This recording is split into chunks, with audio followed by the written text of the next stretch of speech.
In today's video, I'm going to teach you how to save photos from Google Photos to the Files app on your iPhone.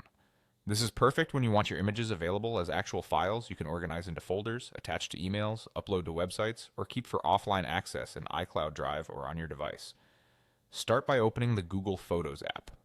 If you see different sections along the bottom, tap the one labeled Photos. This shows your pictures in a clean, chronological grid, which makes it easy to browse everything in one place.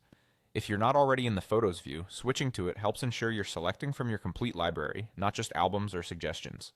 To choose what you want to save, tap and hold on a single photo. That long press puts you into selection mode. You'll notice a check mark appear, and from there you can tap other photos to add them to your selection. Take a moment to pick exactly what you need. If you change your mind on any image, just tap it again to deselect. You can also pinch to zoom in or out to get a better view while you're picking. Once you've selected your photos, look for the Share button. It looks like a square with an arrow pointing up. Tap that to open the Share options. You'll see a row of actions. Find and tap Save to Files. If you don't see it right away, swipe up on the sheet to reveal more actions, or tap the More button to locate it.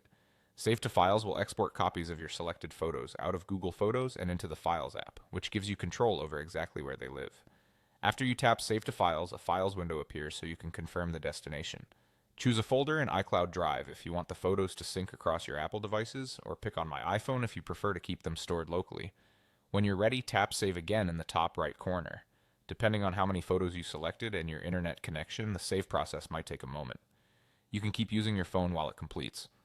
That's it, your photos are now available in the Files app, right where you place them. If you ever need to attach them to an email, upload them to a website, or organize them into project folders, they'll be easy to find. Thanks for watching, and enjoy the flexibility of having your Google Photos neatly stored in files.